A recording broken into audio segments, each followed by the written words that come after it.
Hey everybody, sorry it's been a while since I've done a review at all. I would have done this sooner, but I have been busy with my first semester, and because I'm usually so tired by the end of the day that I don't have the energy to put in a review.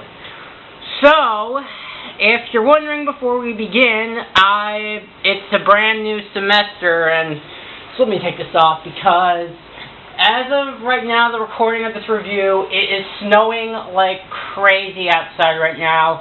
And because I'm doing this recording, because I don't have any classes today, because of how snowing and the wind like kept slapping me in the face, where I just felt like icicles were going to come off my face.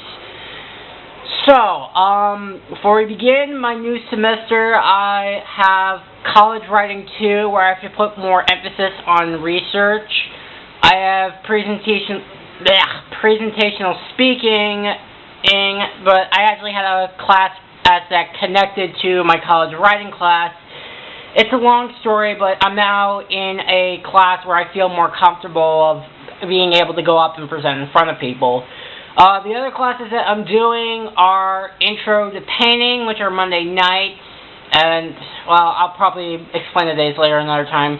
But I'm also doing Intermediate Algebra and Intro to Business.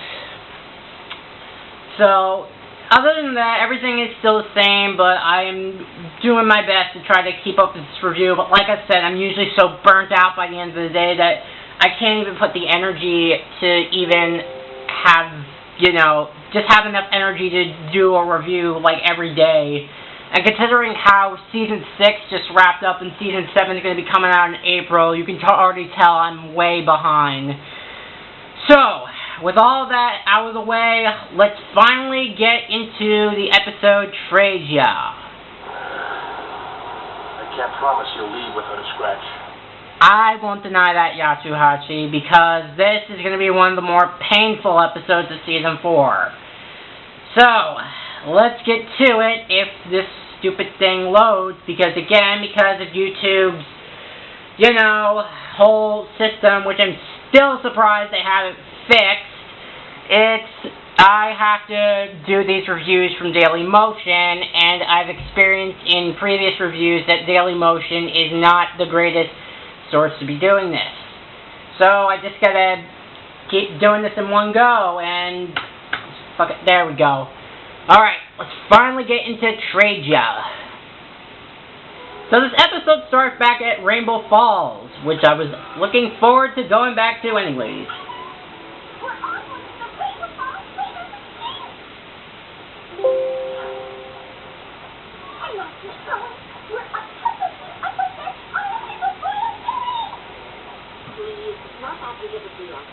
So let's see if I can try to gather this up. The Tragia Rainbow Falls Station, I don't really know what it is. I guess is kind of, I'm trying to figure out how to put it. I guess it's kind of like a trading market where you trade certain items that you don't need.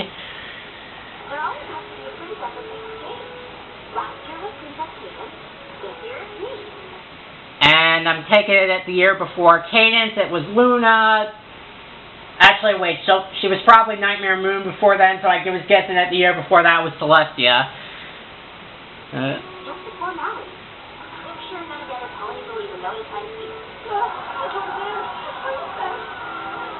Yeah, word of advice. Next time you're going to say something that, they're not going to expect me, just be prepared that they're going to be there to support you, or however they put it.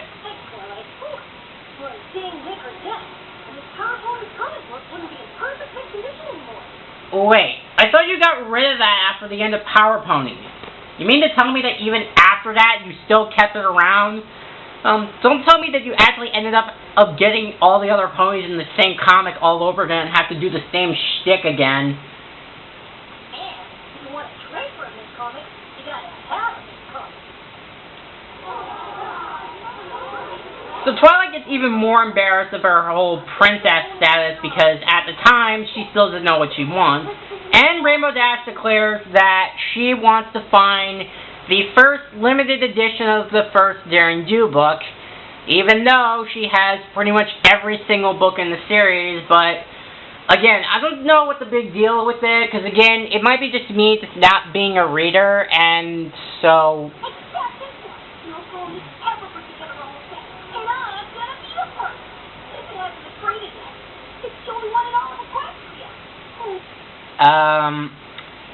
Actually, never mind, because if it's supposed to be a limited edition, and obviously the supplies are, like, limited time, because you know how, like, Burger King and McDonald's would have, like, toys every month, and then they would have to, like, switch it up because of limited supply? No, I really wish you could use the boiler. Here's one of these hair colors out for a it's getting that looks so good. You really need to help you first. So, this storyline actually has multiple storylines. One of which is focusing on Rainbow Dash and Fluttershy trying to get with the Daring Do book. And Applejack and Rarity go to trade some old stuff, while Twilight and Pinkie Pie are...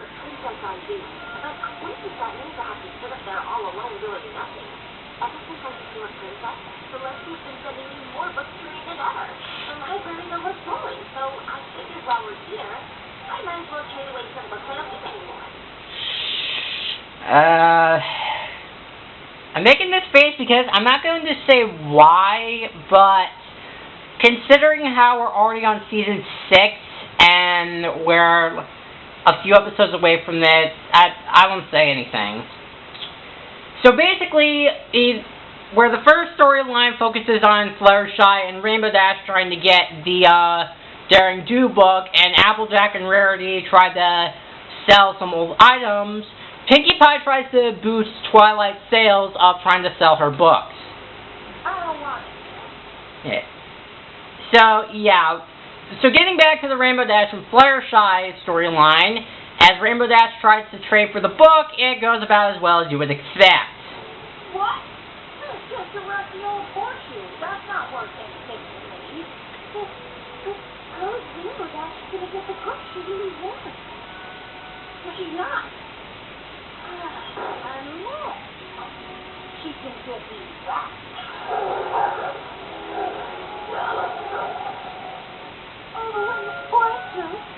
Damn it! See, this is the thing. I know that since I played Persona, I thought I'd be good with these mystical creatures, but I guess I'm not really good at it. So, yeah. Basically, if you weren't paying attention, the bookseller won't give Rainbow Dash the limited book unless she has a pet or a throws. I think Rainbow's face says it all. Well, the pony running the ancient beast stall doesn't want anything I got. But if you can get me to your throat, I'll trade you the book for it. You got it! And guess how well that goes. Somehow, gonna get better. So, back to the Rarity and Applejack storyline, You're not gonna believe.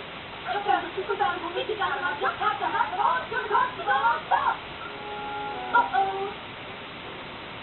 Ouch. Where is this valuable busy item that will trade everything we asked for? Wait. Well, right there. That's a stupid old pouch.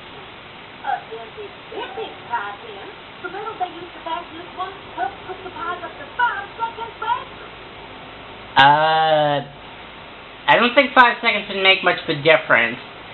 So, and we also find out that Rarity traded a special jewel for the exact same thing, and unless if you're a fashion icon, then it's not really much of a difference.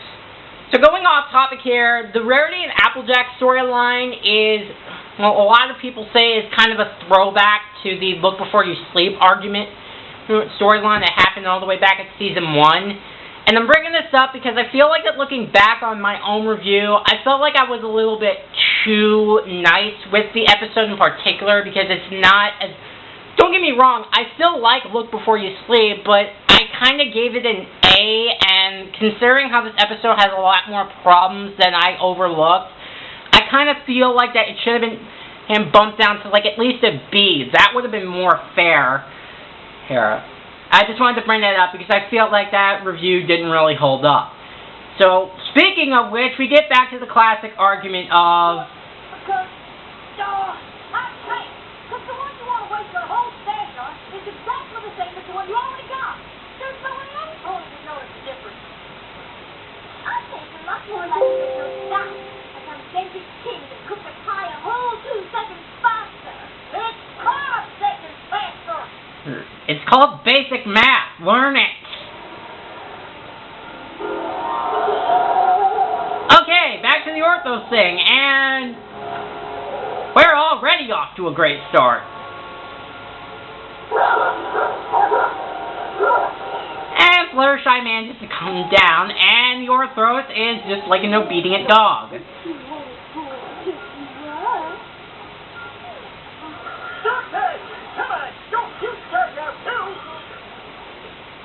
How many animals does he have back there? I'm actually really curious to see what's behind there. So, as you can probably tell from this storyline, the guy won't train the Orthros unless he gets a Discord lamp. Even in a training center, even Discord somehow finds a way to sneak into this episode. In fact, this episode would probably be really shocking if we actually ended up getting a Discord cameo. Oh, I've got all kinds of answers. Oh yeah, and the seller of the lamp, guess what? He doesn't want anything unless he gets an antique chicken. I got your blue. And then the antique chicken doesn't want anything unless he gets a vintage glass.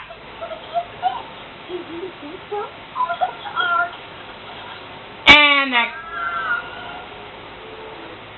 Yeah, so as you can probably tell, the Fluttershy and Rainbow Dash plot is basically going to be... I can't get this item unless I get this item, but I can't get that item unless I go to this person to go this. So it's basically like a gigantic RPG quest with a whole bunch of side quests. So, because that's been pretty much the main focus of this episode, there are only a few times in the episode where we actually get to see the Twilight and Pinky storyline. And... But luckily it didn't happen. Hey, what are you talking about? According to the rules teaching, a trade is only fair if both ponies end up with something they want. Can't break the rules. Keep this in mind because this is going to come back to bite somebody in the ass later.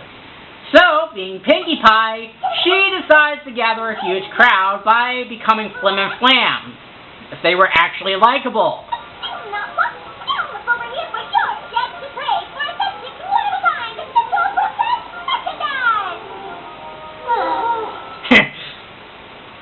So, after they glue the thing back together, which I'm sure even then,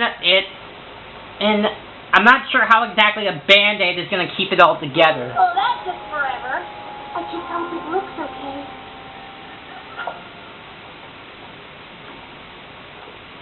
This is perfect! Perfect for the broken cow smoke the hit I'm making. Alright. So, you couldn't have just told them that first.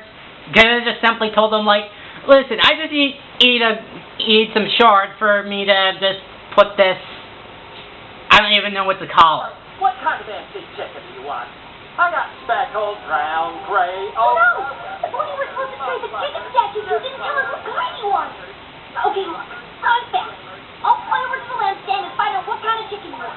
Just don't let any pony trade for any chicken while I'm gone, okay?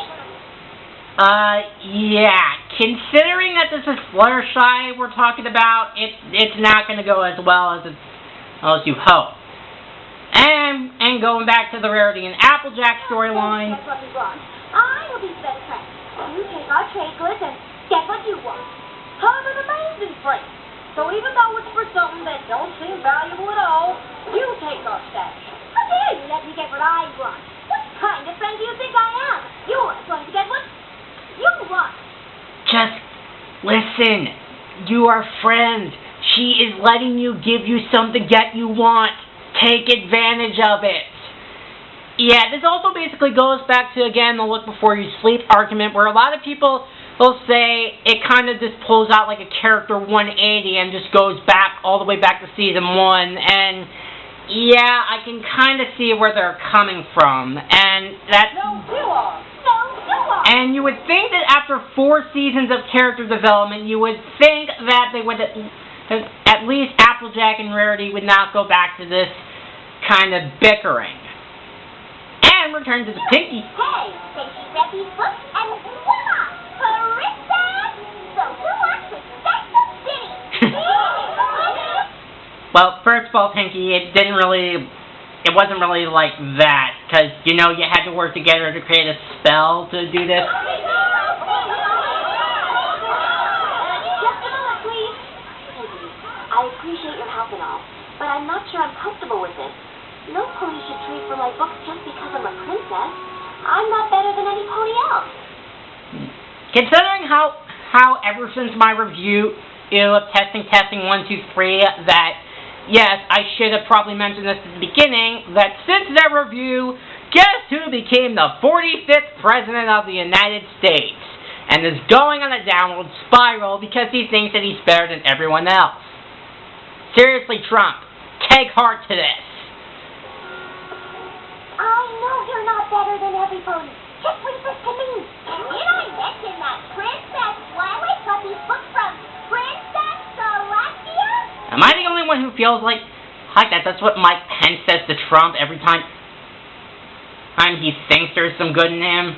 Wait, you don't mean... Oh, that's right! Double Princess!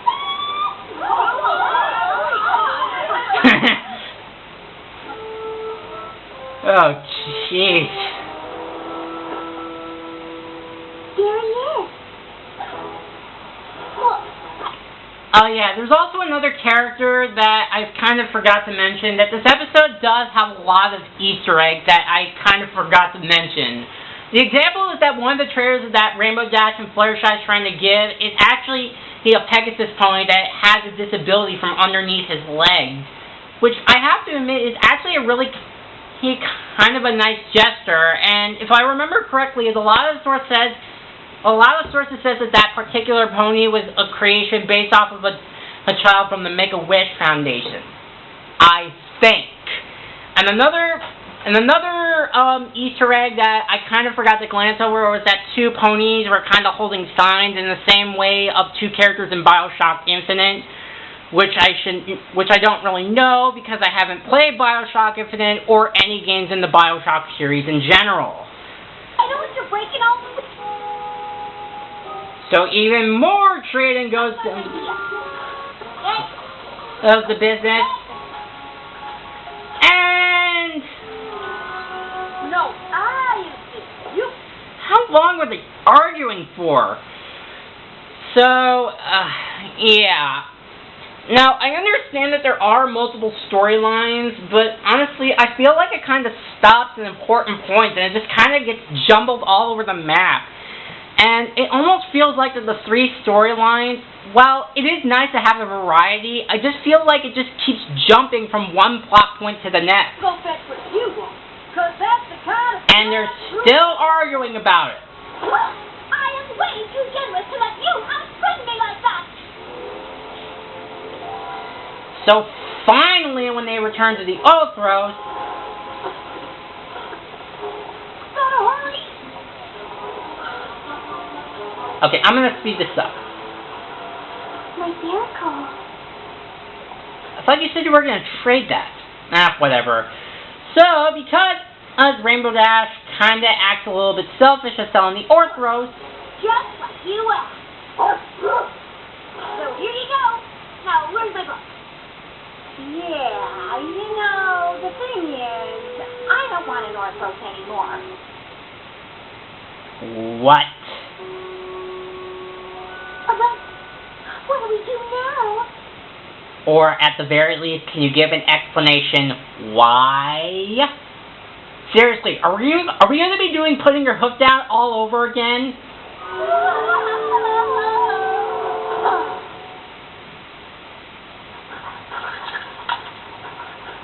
Oh goodness! Oh goodness! Good boy. Hey! You said you wanted an Orthros! I've been watching that thing over in the Ancient Beast booth. It's crazy! I don't want one in my house! Well, then why did you ask for one? Did you even think for a second what you... Oh my god.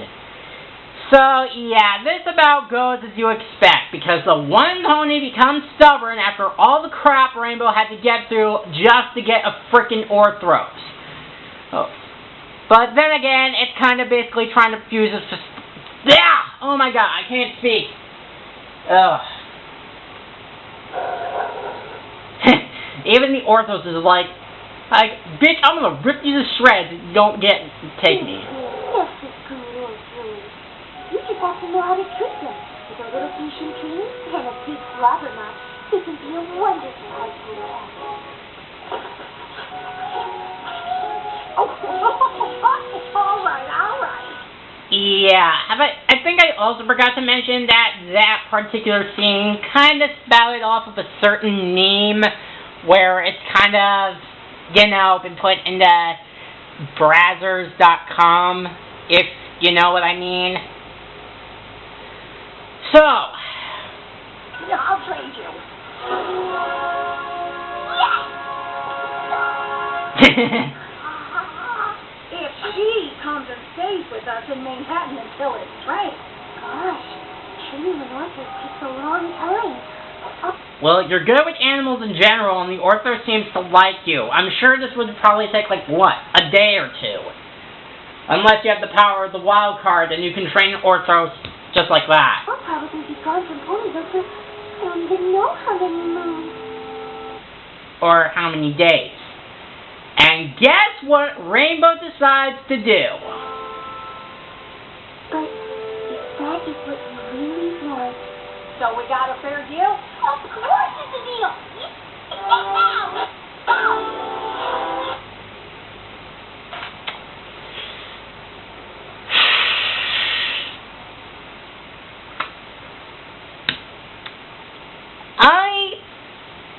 I am trying and struggling to come up with the proper words on how to express how wrong this is. Many people have pointed this out in other reviews because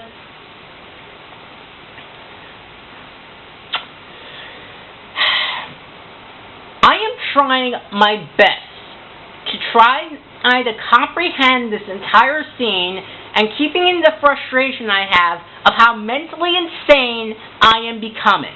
Many people have mentioned this and claimed that Rainbow Dash's decision was rather selfish.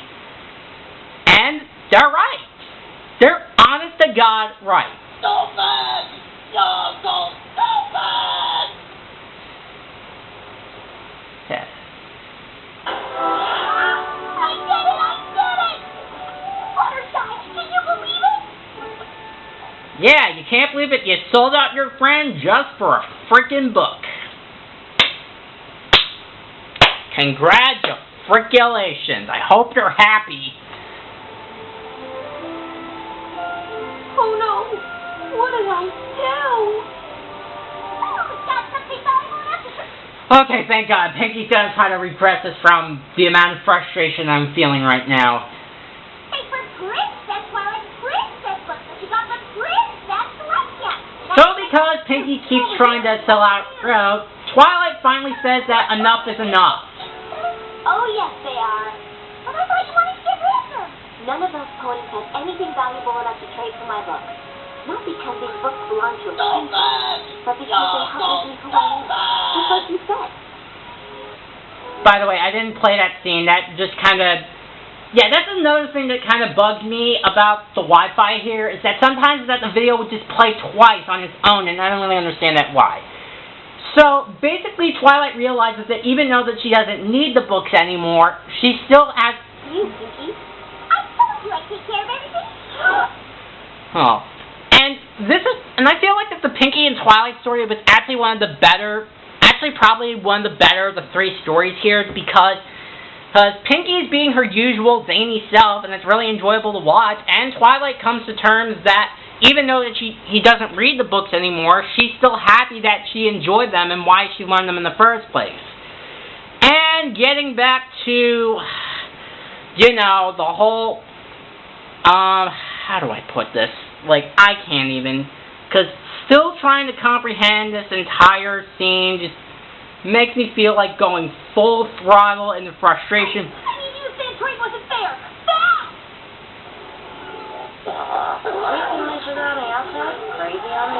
Okay, seriously, like, we now have to take this to court.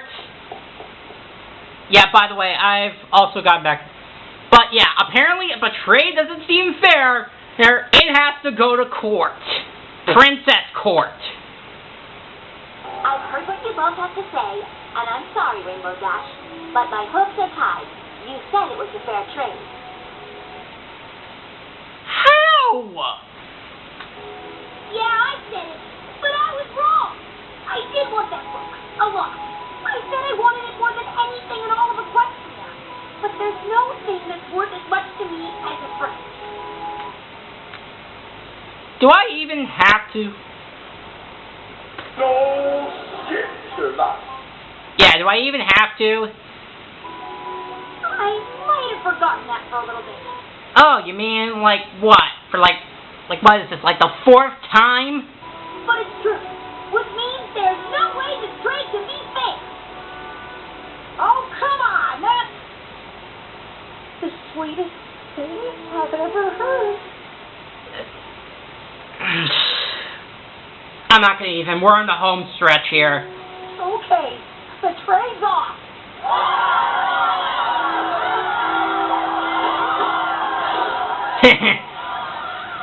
And with that, I declare this trial and this year's Rainbow Falls Traders Exchange over.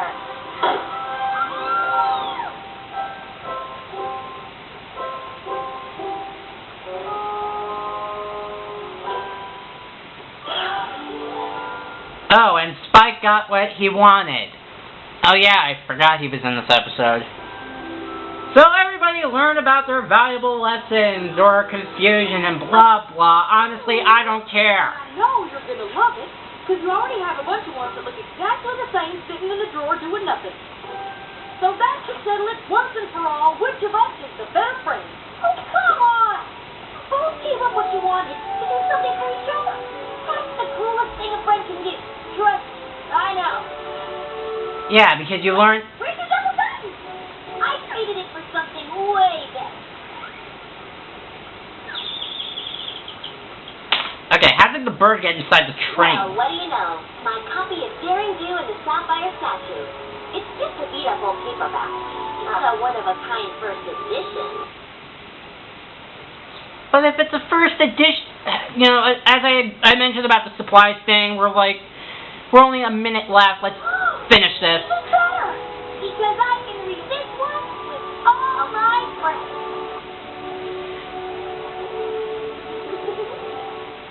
And thus, that was Traja. Oh my god, this was kind of a painful one. And I say kind of because there are some good things I do enjoy it. As I mentioned, the Pinkie Pie and Twilight story was probably the most entertaining out of all of them, and it made Twilight learn a valuable lesson. Plus, there are a lot of clever side notes, including a lot of cool Easter eggs, and a couple of funny jokes. But, as I said, the storyline just kind of jumbles all over the place. Rainbow becomes rather selfish, along with that other pony who doesn't accept a frickin' trade and doesn't learn it until the very end. And of course, like everybody mentioned, the Rarity and Applejack storyline not only felt useless, but a whole gigantic character 180. There really isn't a lot to say, because not only does it get frustrating by the second act, but the first act is, honestly, it just seems rather boring, and there's nothing really interesting about it. I mean, again, it's Rainbow Falls, and it's definitely due to look at, but in terms of actual story, it's just boring. So, I think as a whole, I would say that Traja would probably be a C+. It's not particularly good, but it's not particularly bad. So, with the positives and the negatives that I mentioned, it just kind of balances out to a C+. Oh, thank God. We are now only, 4 episodes away until I can finally get to Season 5. Seriously, I am, way behind with these, so I should probably find a way to get back on the horse with these. So with that, I'm Flipcan Gamer, and next time I will see you in Inspiration Manifestation. See ya.